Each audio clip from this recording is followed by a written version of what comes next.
हरियाणा की हर अपडेट के लिए बेल आइकन दबाएं और सब्सक्राइब करें STV हरियाणा न्यूज।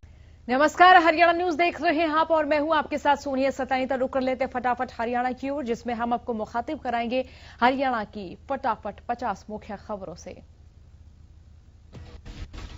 हरियाणा में कोरोना के आंकड़ों में बढ़ोतरी दर्ज की गई। पिछले 24 घंटे में 1270 नए मरीजों की पुष्टि की गई और वहीं गुरुग्राम में 351 और फरीदाबाद से 188 नए केस सामने आए। हिसार से 125, रेवाड़ी से 64 नए मामले सामने आए। सोनीपत से 53 और पलवल से 22 नए कोरोना के मामले सामने आए हैं।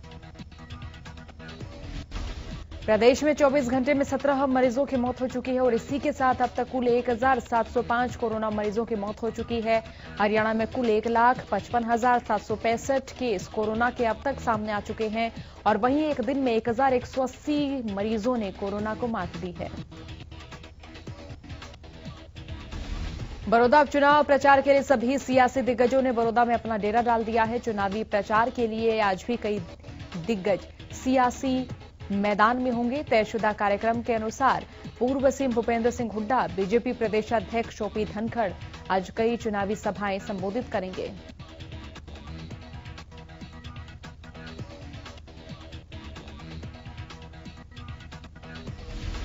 चुनाव प्रचार के लिए पूर्व सीएम भूपेंद्र सिंह हुड्डा आज बड़ौदा के कई गांवों का दौरा करेंगे और इसी तरह बीजेपी प्रदेशाध्यक्ष ओपी धनखड़ पार्टी कार्यकर्ताओं के साथ बैठक करेंगे। और अब बीजेपी उम्मीदवार योगेश्वर दत्त भी बड़ौदा के कई गांवों का दौरा करेंगे और उधर ही इनेलो नेता अभय चौटाला 9 गांवों का दौरा कर इनेलो प्रत्याशी के पक्ष में वोट की अपील करेंगे।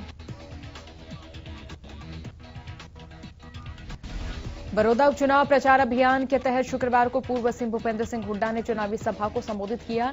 इस दौरान हुड्डा ने कांग्रेस उम्मीदवार इंदुराज निर्वाल के पक्ष में वोट की अपील की। चुनावी सभा को संबोधित करते हुए हुड्डा ने सरकार पर जात पात की राजनीति करने का आरोप लगाया। वहीं कृषि कानूनों को लेकर उन्होंने कहा कि ये कानून किसानों के हित में नहीं है।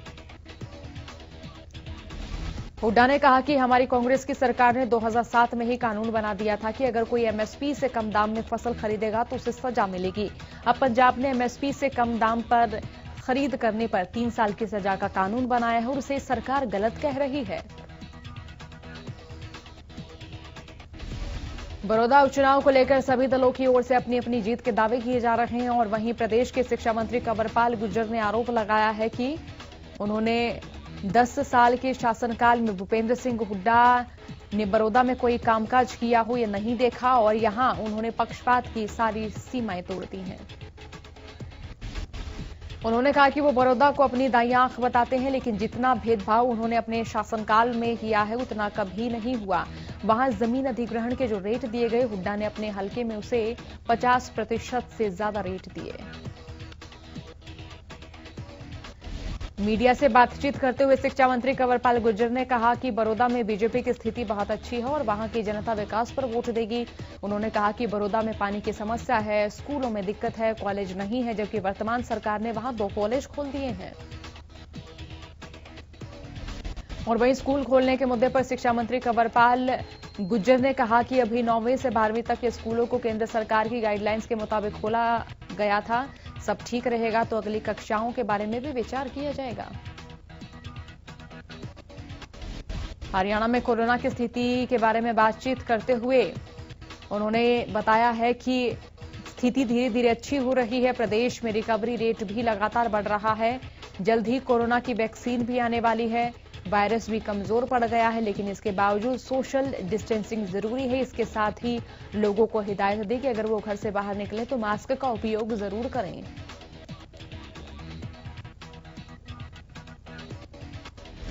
गृह मंत्री अनिल विज ने आशा पे नाम की एक एप्लीकेशन और वेब पोर्टल का शुभारंभ किया। आपको बता दें, प्रदेश के अधिकृत सामाजिक स्वास्थ्य कार्यकर्ता के डिजिटल भुगतान और निगरानी के लिए इस ऐप और वेब पोर्टल का शुभारंभ किया गया है।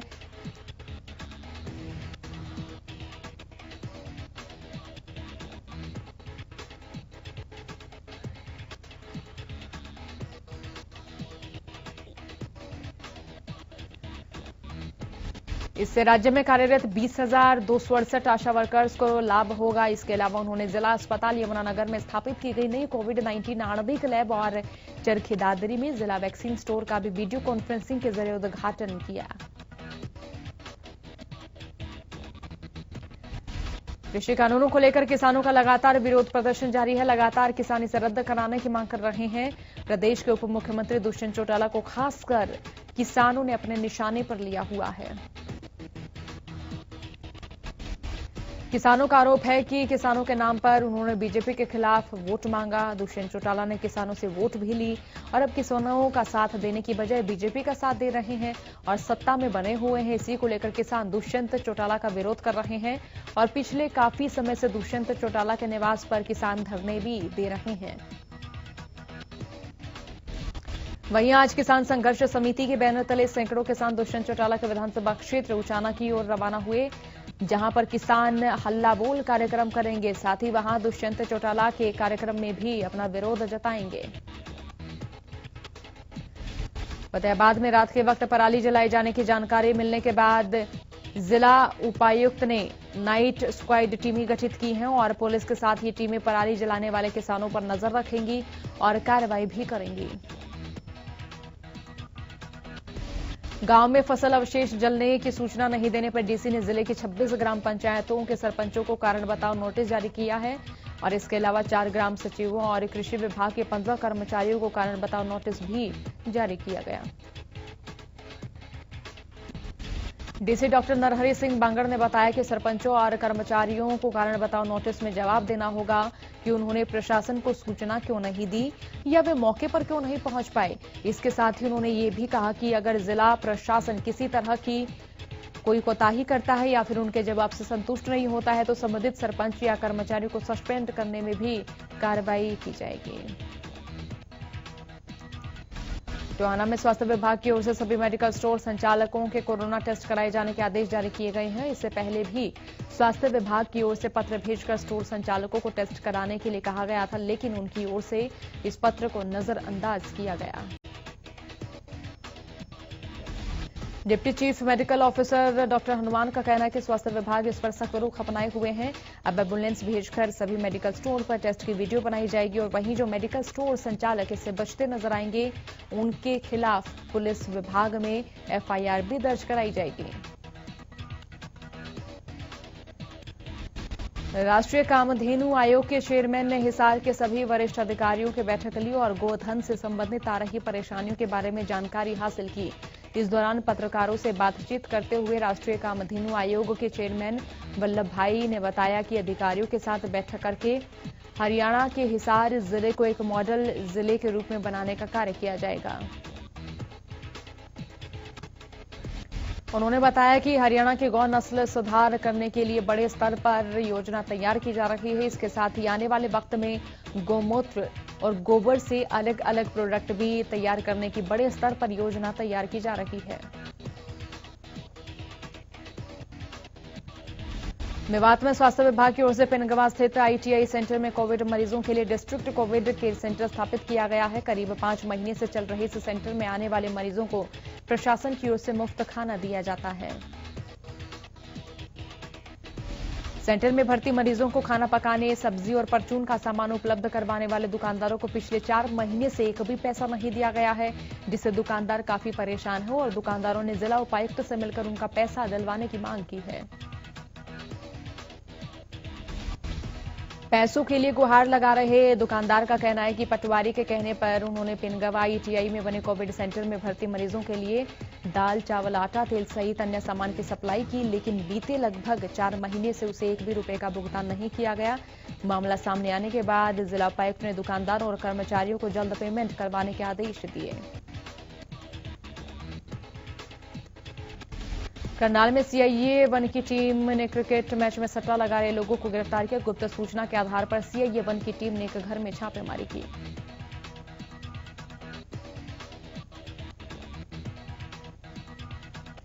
इस दौरान आईपीएल के मैच में सट्टा लगा रहे 2 लोगों को भी गिरफ्तार किया। टीम ने मौके से 7 मोबाइल फोन, 2 गत्ता कॉपी, 2 मोबाइल चार्जर, कैलकुलेटर और 5,959 रुपए भी बरामद किए। पुलिस ने आरोपियों के खिलाफ कई धाराओं के तहत मामला भी दर्ज किया है। अंबाला में हैवानियत की हदें पार कर देने वाला मामला सामने आया है, जहां 9 साल की मासूम के साथ अधेड़ उम्र के व्यक्ति ने दुष्कर्म की घिनौनी वारदात को अंजाम दिया, जिसके बाद घायल अवस्था में बच्ची को अंबाला के नागरिक अस्पताल में भर्ती करवाया गया। वहीं डीएसपी मदन लाल ने बताया कि मामले में पॉक्सो एक्ट और अन्य धाराओं के तहत मामला दर्ज कर आरोपी की तलाश शुरू कर दी गई है।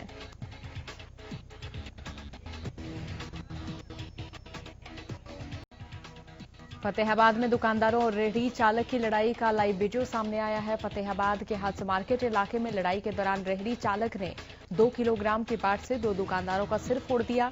बताया जा रहा है कि दुकान के बाहर रेहड़ी लगाने को लेकर दुकानदारों और रेहड़ी चालक के बीच में विवाद हुआ था। दोनों घायल दुकानदारों को इलाज के लिए फतेहाबाद के नागरिक अस्पताल में भर्ती करवाया गया है और झगड़े के दौरान सड़क पर खड़े लोगों ने दुकानदारों और रेहड़ी चालक के बीच मारपीट का वीडियो बनाया, जिसके बाद ये वीडियो काफी वायरल हो रहा है। फतेहाबाद में किसानों ने खराब हुई फसलों के मुआवजे की मांग को लेकर लघु सचिवालय में प्रदर्शन किया। इसके साथ ही गिरदावरी की मांग को लेकर मुख्यमंत्री के नाम जिला प्रशासन को ज्ञापन भी सौंपा।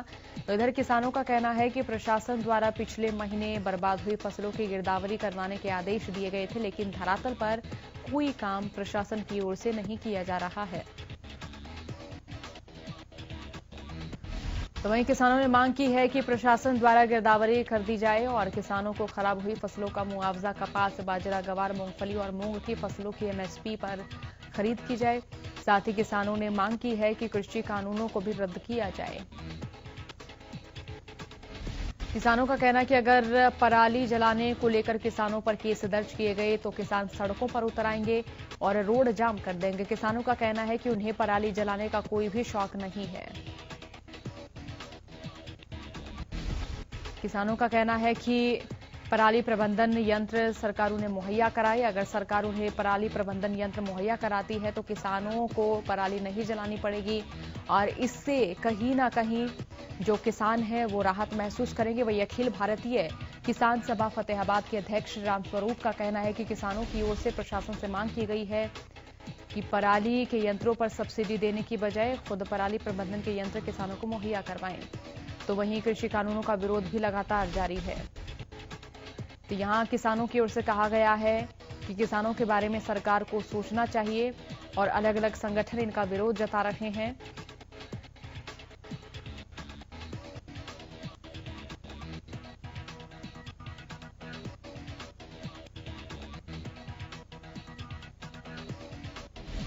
अमेरिका के राष्ट्रपति डोनाल्ड ट्रंप की ओर से भारत की हवा को प्रदूषित कहे जाने पर किसानों ने गुस्सा जाहिर किया। किसानों ने कहा कि अमेरिकी राष्ट्रपति तब क्यों नहीं बोलते जब अमेरिका के जंगलों में आग लगती है और महीनों तक वहां प्रदूषण होता रहता है। कालावली के एक शेलर में उत्तर प्रदेश से कई ट्राले धान भरकर आए, जिसकी सूचना किसान यूनियन को मिलते ही यूनियन के लोग किसान नेता गुरदास सिंह की अगुवाई में शेलर में पहुंचे, जिस पर शेलर संचालक ने नाराजगी जताई और किसानों को कहा कि वो सरकारी खरीद नहीं करा रहा है, ये उसकी निजी खरीद है। इस दौरान संजीव बंसल ने पुलिस को शिकायत भी दी। पंजाब में किसान आंदोलन के चलते कई बार रेलवे को अपने शेड्यूल बदलने पड़ रहे हैं, जिससे यात्रियों को निराशा होती है। इसी बीच एक बार फिर रेलवे को 4 अक्टूबर तक पंजाब जाने वाली सभी पैसेंजर ट्रेन को रद्द करना पड़ा है।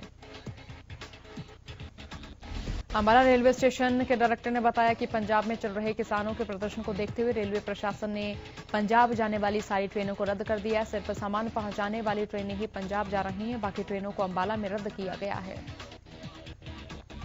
काफी कोशिशों के बावजूद भी अनाज मंडियों में किसानों की परेशानियां कम नहीं हो रही। ताजा मामला लोहारू उपमंडल के बहाल और ओबरा मंडी से सामने आया, जहां बाजरा खरीद में भारी अनियमितताएं सामने आई। बताया जा रहा है कि इन मंडियों में बाजरे की खरीद बिना सफाई के की जा रही है। साथ ही ये भी कहा जा रहा है कि ट्रैक्टर से लाए गए बाजरे को सीधे सरकारी बैगों में भर दिया जाता है और जब इस मामले पर खरीद अधिकारी और मार्केट कमेटी के अधिकारियों से पूछा गया तो वे एक दूसरे पर जिम्मेदारी थोपते नजर आए। आरोप लगाए जा रहे हैं कि अधिकारियों और आड़तियों के बीच साठगांठ की वजह से सारे नियमों की धज्जियां उड़ाई जा रही हैं।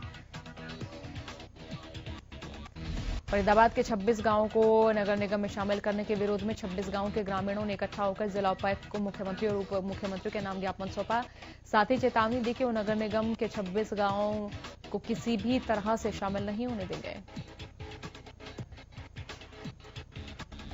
रोडवेज कर्मचारियों ने शुक्रवार को प्राइवेट ट्रांसपोर्ट कंपनियों की मनमानी के खिलाफ विरोध प्रदर्शन किया। कर्मचारियों ने अपने ही विभाग पर आरोप लगाया कि विभाग कंपनियों के दबाव में काम कर रहा है, इसी के चलते उनके मनमाने ट्रांसफर किए जा रहे हैं। प्रदर्शनकारियों का कहना था कि प्राइवेट ट्रांसपोर्टर्स को लाभ पहुंचाया जा रहा है, जीएम कर्मचारियों के साथ गलत व्यवहार कर रहे हैं। इसी के विरोध में प्रदर्शन किया गया और महाप्रबंधन हरियाणा राज्य परिवहन के नाम जीएम रोडवेज को ज्ञापन भी सौंपा गया। दीपावली के त्योहार को लेकर कारीगरों ने मिट्टी के दिए बनाने शुरू कर दिए, लेकिन कोरोना की मार उनके कामकाज पर भी पड़ रही है। कुम्हारों का कहना है कि दीपावली के त्योहार नजदीक आते ही उन्हें अच्छी आमदनी की उम्मीद होती है, लेकिन इस बार ये त्योहार उनके लिए आर्थिक मंदी लेकर आ रहे हैं। तो वहीं कुम्हारों ने बताया कि दीपावली के त्योहार को लेकर उनका परिवार दिए तो बना रहा, लेकिन इस बार कोरोना के कारण कामकाज पूरी तरह से चौपट हो गया है। पहले काफी ऑर्डर आते थे, लेकिन अब ऑर्डर काफी कम आ रहे हैं, जिसके कारण आर्थिक मंदी की मार उन्हें झेलनी पड़ रही है। फटाफट हरियाणा में फिलहाल के लिए इतना ही, लेकिन एक अपडेट